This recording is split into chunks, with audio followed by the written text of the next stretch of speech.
Começar a gravar. Olá, gente, bom dia, boa tarde, boa noite, depende de quando ver esse vídeo, como eu sempre falo. Hoje nós vamos ver, eu poder fazer os direitos humanos, por quê? Porque é uma das consequências da Segunda Guerra Mundial, tá? Geralmente eu já dou aula consequências da Segunda Guerra Mundial, né? E que estão nelas a divisão da Alemanha, a criação da ONU, a criação dos direitos humanos e depois a Guerra Fria, tá? Só que eu primeiro vou dar as revoluções chinesa e cubana para depois da Guerra Fria. Até porque a Guerra Fria, ela recrudesce, ela fica mais intensa, né, depois das revoluções chinesa e cubana. Né? Por quê? Porque aí que os Estados Unidos realmente têm muito medo que o comunismo, que o socialismo venha a se espalhar cada vez mais no mundo. Tá? Então, por causa das duas revoluções da Guerra Fria, fica muito pior do que antes. Tá? Sempre houve, né? Desde a Revolução Soviética, sempre houve, a Revolução Russa, né? Sempre houve a Guerra Fria, sempre houve tentativas dos Estados Unidos sabotar, tentativas dos Estados Unidos de não querer, né, que a Soviética tivesse muito poder no mundo, né? Só que na Segunda Guerra Mundial eles tiveram que se aliar, né? Porque senão iam perder, tinham que se aliar, né? E aí foi o único momento que eles foram aliados. Aí depois acabou a guerra, aí começou a Segunda Guerra Mundial, né? E acaba a guerra e eles, depois a gente vai ver mais específico, assim, na Guerra Fria, né?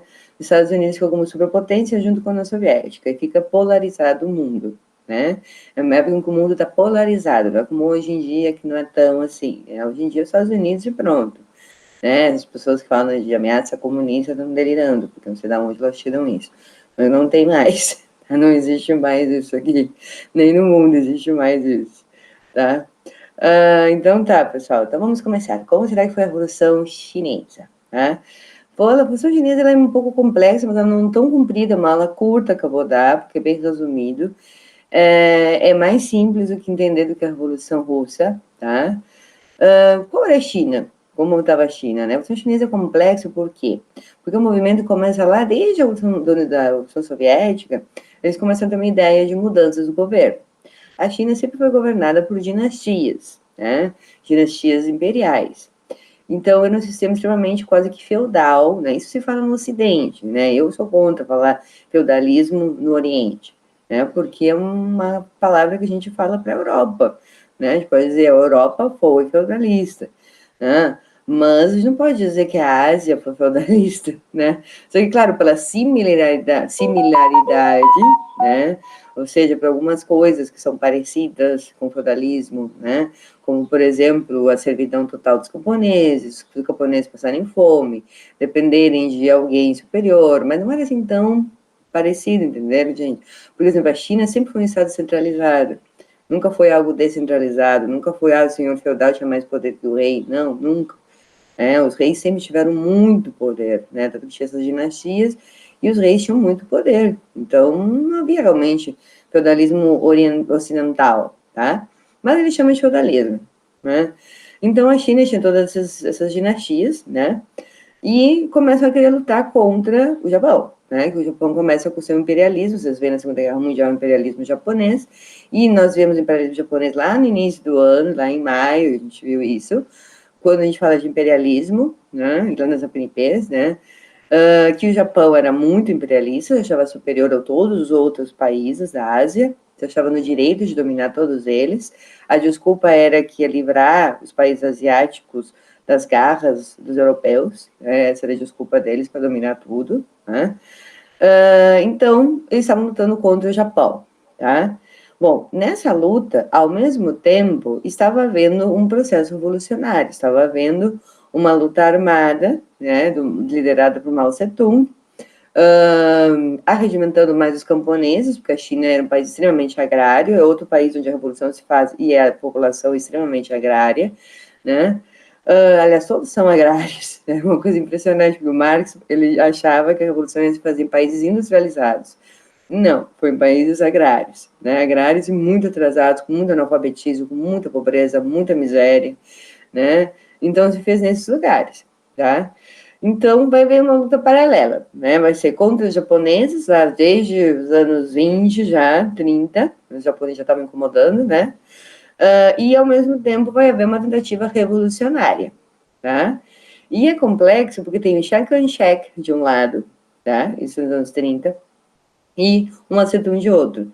Tem livros que dizem que o Chiang Kai-shek vai se aliar vai dizer assim, para o Mao Tse Tung tá mal, eu não gosto de ti, não gosto de fazer ideia, não sou socialista, mas vamos lutar juntos contra os japoneses. Tem historiadores que falam que não, que ele fingia uma aliança e que por trás dos panos ele até fazia alguns tratados com os japoneses. Bom, quem está falando a verdade eu não sei dizer para vocês, né? Um livro fala uma coisa, outro livro fala outra coisa. Eu não sei dizer qual livro é que está falando a verdade, porque ela não existe, a verdade absoluta não existe, né? A gente nunca vai alcançar ela, né? Então aqui, né, se eu vou abrir para mim aqui o slide, não vou abrir para vocês, porque essa coisa escrita, não tem por que tá abrindo, tá? Que peraí que eu vou botar lá pro final já, né? Então, a Revolução Chinesa, né? Começamos com quanto tempo? Tem a Guerra Sino-Japonesa. Então, assim, ao mesmo tempo da tentativa de revolução, tem a Guerra Sino-Japonesa. Depois dessa guerra depois dessa Guerra Sino-Japonesa, a guerra revolucionária aí vem com tudo. Tá? E aí o Chiang Kai-shek, que é contra a revolução, né, que vai com tudo também lutar contra o Mao Tse-tung e os Estados Unidos apoiando, obviamente. Então, a Guerra Sino-Japonesa ela dura de 1937 a 45. Olha só o tamanho da guerra, é gigante, são quase 10 anos de guerra contra os japoneses. Tá? Cara, a China era muito grande, o Japão não ia poder dominar tão fácil assim. E aí havia uma resistência muito forte da China. Né? Então, nós sabemos do imperialismo japonês na Ásia, né? Aí diz, alguns historiadores dizem que essa guerra aproxima que inimigos, né? Nacionalistas comunistas chineses. Nacionalistas, olha só que engraçado, os nacionalistas eram chamados contra a revolução, tá? E os comunistas chineses eram chamados a favor da revolução. É engraçado por quê? Porque os nacionalistas, eles se aliavam ao Japão para evitar a revolução chinesa. Então chega a ser até um contrassenso, porque nacionalista em que sentido? Está a favor que outro país te invada para evitar uma revolução? Então, nacionalista como assim? Né? Nacionalista só no nome, né? Então, mas se chamavam de nacionalistas, eles se chamavam de nacionalistas, tá? Então, alguns historiadores dizem que vai haver uma aliança, outros historiadores vão dizer que não, né? E aí tem que ver, sei lá, tem que morar na China, estudar na China para ver qual foi a verdade, não sei também, né? Então, até 1936, três facções brigavam pelo poder. Chiang Kai-shek quase não combatia os japoneses, né? Então, nisso os historiadores estão de acordo, né? Que o Chiang Kai-shek, que era contra a revolução, quase não combatia os japoneses, dando prioridade ao combate contra os comunistas, né? Ah, tá, é aqui que tá... Desculpa, eu estava lendo e não vi. Aqui que está a questão de um historiador fala isto, tá? Que o Chiang Kai-shek dava prioridade aos comunistas, né? Ele estava muito mais preocupado em combater a revolução comunista do que os japoneses, né? Até que não está não contraditório, não, desculpe, gente. Viajei na maionese, não está contraditório aqui. Né? E o outro vai falar em aliança, tá? As zonas controladas, aí a China vai ser dividida em três zonas distintas, né, nessa guerra sino-japonesa e revolucionária ao mesmo tempo. Era uma confusão nesse sentido, tá? Ao mesmo tempo que estavam lutando contra o Japão, tá? Os comunistas, a cada vitória, era um território que eles dominavam e já tentavam fazer um governo comunista ali, tá? E não queriam que o Chiang Kai-shek tomasse conta, certo? Então, eram três zonas distintas. Então, as zonas controladas pelos japoneses e governadas por governos fantoches. O que é o governo fantoche? Né? É aquela pessoa que é colocada no poder e se fala que ela vai fazer, né? Vai fazer todas as vontades dos japoneses, senão vai acontecer alguma coisa com eles ou com a família deles, vão ser mortos. Então, para não acontecer nada, eles vão fazer tudo o que os japoneses querem. Tá? Isso é o governo fantoche. E governada com militares e civis colaboracionistas. Gente, ter colaboracionista dos japoneses era algo assim, eu não sei como é que as pessoas conseguiam ser. É que justamente elas tinham tanto medo da revolução socialista que se entregavam aos japoneses. Tá? E os japoneses faziam coisas horríveis na China. Né? Eles destruíram vilarejos inteiros, eles faziam estupros em massa, porque eles queriam espalhar a sua raça superior por aí, sabe, a raça superior japonesa. Isso que pra gente são todos iguais, né? Tudo de olho puxado, né? Dizem que amarelo, nunca vê o amarelo em asiático, né? Mas todo mundo, né, para nós são iguais. Bom, eles não, para eles eram superiores, tá? Isso que a China se desenvolveu como nação muito antes do Japão, né? E o Japão pegou tudo que ele tinha culturalmente do mais da China, né? Então é uma coisa contraditória, né? Então, os colaboracionistas eram esses, que não queriam uma revolução e acabavam colaborando com os japoneses na invasão. Depois a chamada Zona Livre, dominada por Chiang Kai-shek, que luta contra o ocupante, tá? E ao mesmo tempo também, de certa forma, contra a revolução. E zonas de base de guerrilhas comunistas situadas atrás das linhas japonesas, tá? Então, assim estava dividida a China. Em 1941, os Estados Unidos começam a ajudar Chiang Kai-shek contra os japoneses. Claro, em 41, os Estados Unidos entram em guerra contra o Japão, tá? E a Segunda Guerra Mundial. Tá rolando a Segunda Guerra Mundial ao mesmo tempo. Olha essa bagunça, tá? Segunda Guerra Mundial, guerra contra os japoneses, querendo se livrar dos japoneses, e ao mesmo tempo... o Chiang Kai-shek querendo evitar a revolução. Tá? A maior medo de Chiang Kai-shek era esse. Né? Ele tinha que se aliar com Mao, mas ao mesmo tempo não queria que eles vencessem. Né? Então o governo é desacreditado, Chiang Kai-shek, pelas crises, a corrupção que tinha no governo. Os comunistas arregimentam os camponeses para o seu lado na luta contra o Japão, tá? Então, como eu falei para vocês, é uma revolução de base mais agrária, ou seja, as forças se procuram no campo, porque os camponeses eram a grande maioria da população. Os comunistas lutavam contra os japoneses e montavam as bases de uma nova sociedade, né? Eles iam lutando, né? Como eu falei, cada território que eles ocupavam, eles faziam algumas reformas, que eram as reformas socialistas, tá? E aí eles eram anti-imperialistas e anti-feudalismo, né? Mas como eu falei, os autores falam anti-feudalismo, porque eu não estou muito de acordo, porque é Ásia, é outro continente, e era outra forma, né? A começar que sempre foi um Estado centralizado, nunca houve uma... o poder nunca foi esmigalhado, tá? Um proletariado, campesinado, a pequena burguesia e capitalistas nacionais, né? Formação de cooperativas e ajuda mútua, né? Ou seja, os comunistas, quando chegavam no território, ocupavam o território, venciam os japoneses, faziam cooperativas e de ajuda mútua, né? Um ajudar o outro e dividir os lucros entre si. Entre 1944 e 1945, os comunistas já tinham confinado os japoneses nas grandes cidades e haviam 19 zonas liberadas, tá? Ou seja, os comunistas estavam levando a melhor, vamos dizer assim, na Revolução, tá? Eles arrebentaram muita gente. E a população da China nunca foi pequena, tá? Hoje em dia ela está em 1 bilhão e 300 milhões.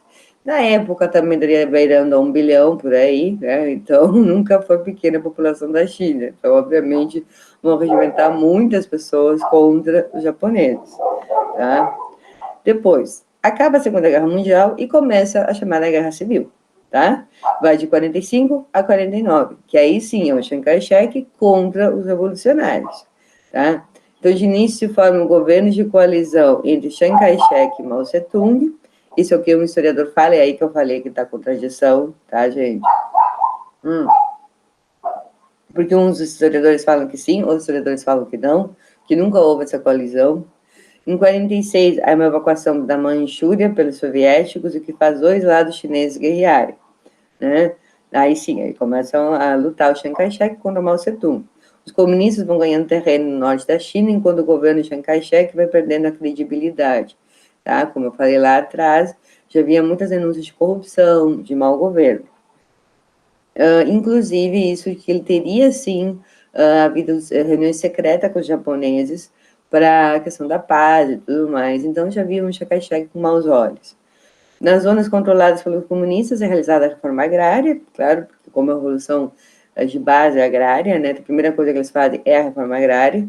Entre 1948 e 49, os comunistas ganham cada vez mais força e tem a tática de guerrilhas, entre ataques de guerrilhas passam a atacar grandes cidades, então desde o campo eles atacam as grandes cidades, tá? Até mesmo de guerrilhas, acho que eu já comentei com vocês como é que é, né? Aquilo da pessoa, porque a guerrilha sempre é bem sucedida, né? Porque a guerrilha, a pessoa conhece seu território como mais ninguém, né? E são sempre ataques furtivos e ataques surpresas, né? A qualquer momento que podem acontecer.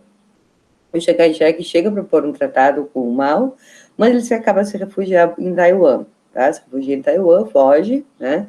Os Estados Unidos meio que tentam apoiar o Chiang Kai-shek, mas aí como ele largou tudo para os comunistas, então praticamente a revolução China aí, vamos dizer assim, que ela prospera, né? A Revolução Chinesa começa a se fazer, né? Ele vai embora, o Chiang Kai-shek, porque ele vê que os comunistas tinham já, durante a guerra contra os japoneses, eles já tinham dominado grande parte do território chinês, então ele já estava perdido já praticamente, né, nessa guerra. Então ele decide desistir e se refugia em Taiwan. Vai para Taiwan, né? Então se faz a Revolução Chinesa, né? Então, o que os chineses fazem, né, os revolucionários? Nacionalizam as grandes empresas, um pouco todo socialista faz, né?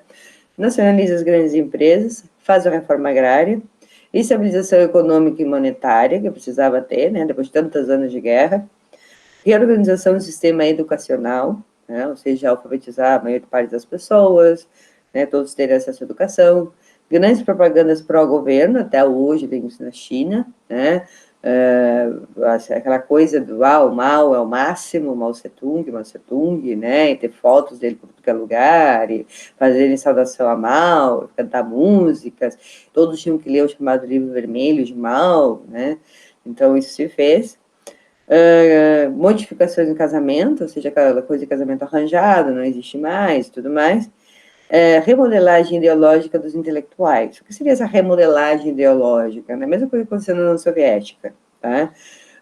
Tu tinha que ter as ideias somente revolucionárias. Qualquer coisa que não fosse revolucionário, né? Ou que parecesse que supusesse a revolução, tinha que ser combatido, tá? Depois, e aí sim, aí já foi a Revolução, né? Em 1950 é assinado o Tratado Sino-Soviético, da União Soviética sendo socialista também, né?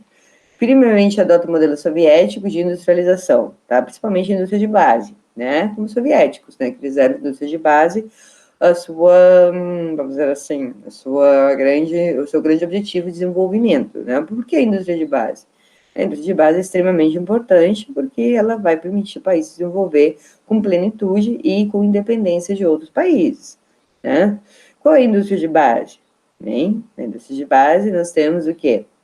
Temos a indústria de base, temos o quê? As grandes hidrelétricas, as minas, o que seria, de repente, petróleo, tudo aquilo que vai mover a indústria, né? Outras indústrias, né? Entre 1955 e 56 é uma estatização das empresas e coletivização da agricultura, tá? Então, todas as empresas passam a ser estatais e a agricultura coletiva. Algumas empresas são transformadas em mistas e depois estatais, né? Então, algumas eles fazem uma transição lenta, tá? Os antigos proprietários que permanecem nas suas fábricas são indenizados, olha só que diferente, isso aí na União Soviética não acontece. Na União Soviética, eles simplesmente perdem as fábricas, os proprietários, e pronto, ninguém é indenizado. Já os chineses, eles indenizam. Em relação à agricultura, são fundadas milhares de cooperativas, tá? Então, para substituir os grandes latifúndios, são feitas cooperativas, tá? E cooperativas, acho que eu já expliquei para vocês o que é, né? É quando as pessoas trabalham juntas e dividem entre si os lucros, né? Isso é uma cooperativa. Depois, existe a Assembleia Popular Nacional e um multipartidarismo de fachada, né? Ou seja, eles fazem de conta que há democracia, mas na verdade não há. Quem governa só é o PCC, até hoje em dia, tá? Há organizações como o Comitê Revolucionário do Kuomintang, que o Kuomintang seria como se fosse o Congresso, e Liga Democrática. O PC controla tudo e periodicamente faz campanha às massas contra a burocratização, o sectarismo e o aburguesamento dos quadros. Aburguesamento dos quadros é aquilo tudo que eles consideravam burguês, tá? Muitas coisas que eram europeias, por exemplo, eles eram contra qualquer influência europeia, e coisas que passavam na cabeça deles, que eles achavam que uma coisa era burguesa, e aí eles eram contra e proibiam. Depois tem a chamada 100 Flores e a repressão antidireitista, né? As flores se referem a um desabrochar de escolas e da discussão das letras e artes que faz críticas ao PCC, né? Uma das principais críticas é que era uma ditadura, como até hoje em dia, né? Tanto na China a internet é proibida, né? E eles têm, é proibido, engraçado, mas tem o TikTok que é chinês, né? Mas eles proíbem o YouTube, eles proíbem o Facebook, eles proíbem o Insta, né? Mas tem o TikTok, né? Então, tem deles, né? Da própria rede social deles, tá? E sempre vai ser uma ditadura, então eles vão criticar essa ditadura. Obviamente que o PCC vai reagir com força, oprimindo, né, e acabando com essas pessoas que estão criticando o PCC, tá? E vão querer vão oprimir a imprensa, obviamente, reeducar intelectuais, né, mandando que os mesmos fossem para trabalhos manuais. A mesma coisa que a União Soviética fez, tá? Mandava os intelectuais, ou seja, professores, principalmente das universidades, trabalhar, por exemplo, no campo, para ter uma mentalidade mais, vamos dizer assim, revolucionária, né? Para não ter aquela mentalidade burguesa. Eles achavam que todo professor era burguês. Uma coisa totalmente, aliás, fora de contexto, né, gente? Porque que é o burguês é aquele que tem o seu próprio negócio, né? Aquele que é autônomo. E o professor nunca foi autônomo, né? O professor sempre dependeu de alguém, sempre teve dinheiro do Estado, né? Então, né, não, é um empregado também. Né? Só que na mentalidade deles tinha mentalidade burguesa, então tá, né? Então mandavam trabalhar nos campos, tá? Fazer trabalhos manuais. Algumas fábricas também. Aí depois eles vão abandonar o modelo soviético, porque eles querem ser autônomos. E de 57 e 58, a China decide abandonar o modelo soviético, né? Ser um modelo autônomo, seguir pelo seu próprio caminho. O Mao Tse-tung queria dar o chamado grande salto adiante, né? E, bom, vai conseguir, vai fundar as bases disso, que hoje em dia a China é uma potência, sim, né? Econômica muito grande, né? No mesmo período ocorrem calamidades naturais e humanas, como secas, tufões. O tufão é o furacão deles, né? Erosões causadas pelo desmatamento exagerado, falhas humanas e saídas de técnicos soviéticos em 1960. Tá? Então, eles vão sentir a falta disso, porque saem os técnicos soviéticos por causa dessa ruptura com a União Soviética que eles vão ter. Né? Então, eles vão sair da China, os soviéticos. Né? Então, a escassez de alimentos é tanta que se torna necessário importar cereais do Ocidente, porque, como eu falei para vocês, a população da China sempre foi a maior do mundo. Na época não era diferente, não sei se chegava a 1 bilhão, mas era próximo disso. A partir de 62 começa a haver uma recuperação econômica com o Shu Enlai. Mesmo com a separação dos soviéticos, os chineses conseguem avançar muito. Começa a exploração do petróleo e se constrói a primeira bomba atômica. Né? Os chineses também têm bomba atômica. Tá? E aí que a Guerra Fria fica mais intensa, vamos dizer assim, né? A Guerra Fria, na verdade, era muito quente, né? A Guerra Fria porque não houve conflitos armados diretos, né? Porque todos eles tinham bomba atômica, né? A União Soviética tinha bomba atômica, a China também tinha bomba atômica, né? E como você sabe, a bomba atômica, ela nunca vai ser usada, aliás, muitos analistas falam isso, né? Que a bomba atômica, ela é um armamento de persuasão, né? É um armamento que, só de tu lembrar que tu tem a bomba atômica, o outro país nunca vai te atacar. Né? Isso aconteceu uns anos atrás, poucos anos atrás, quando a questão de Taiwan queria se separar da China, e os Estados Unidos começou a se meter, e aí o governo chinês só pegou e disse, lembra que eu tenho a bomba atômica. Aí o governo dos Estados Unidos só andou para trás, e opa, tudo bem, eu não me meto mais. Então, a bomba atômica, ela é um instrumento de persuasão, né? Ou seja, nem persuasão, né? É uma coisa de assustar mesmo. Eles chamam armas persuasivas, né? Mas é de assustar mesmo, né? Tu fala que tem a bomba atômica, o outro país nunca vai se meter contigo, né? Então, isso. Ele luta contra os revisionistas e outras facções, né? Então, sempre facções que criticassem o PCC, né? Aumenta as divergências entre Lin Piao e Mao Tse-tung em relação às ideias para a reconstrução do PCC, a política externa e a economia da China, né? Então, tinha uma divergência interna entre Lin Piao e Mao Tse-tung. Né? Em 71, Lin Piao tenta um golpe de Estado, morre em um acidente, não se sabe se é acidente, né? Porque é muita coincidência. Continua a Revolução Cultural, seria uma forma de evitar o retorno ao capitalismo. A Revolução Cultural é isso, é evitar tudo que fosse europeu, por exemplo, ou outras questões que eles considerassem que não eram chinesas. Milhares de pessoas foram deportadas, né? Então, a mesma coisa que a União Soviética, tá? As pessoas são forçadas a trabalhos manuais ou são deportados, aqueles que eram contra a Revolução. Bom, aqui acabaria meus slides. Bom, vocês veem que eu dei de uma forma bem diferente, que eu não cheguei a compartilhar com vocês, bem diferente da Revolução Russa. A aula pequena, curta, né? Só para entender mais ou menos como é que foi, acho que ficou claro a Revolução Chinesa. E eu dou ela porque ela existiu, né? Então é algo importante de se conhecer, né? Essa revolução, para nós entendermos, né, que havendo essa revolução, que foi em 49, e em 59 foi a cubana, aí os Estados Unidos vai ficar com os olhos bem grandes, dizendo, opa, o socialismo está avançando demais no mundo, vamos organizar alguma coisa para evitar isto, né? Então aí vem a Guerra Fria, que já começa depois da Segunda Guerra Mundial, mas vai piorar muito mais depois dessas revoluções, tá? Espero ter me feito entendido. Deu essa confusãozinha, não sei porque eu achei que um autor tinha falado uma coisa, outro tinha falado outra, mas não, no fundo eles falaram a mesma coisa, né? Eu li de forma errada, tá? Mas do Chiang Kai-shek, né, se é a favor dos japoneses ou não, né? Estava mais preocupado contra os revolucionários do que contra os japoneses, tá? E termino por aqui. Um abraço para todos e até a próxima. Vou interromper a gravação, que sempre demora um pouquinho para interromper, demora para interromper.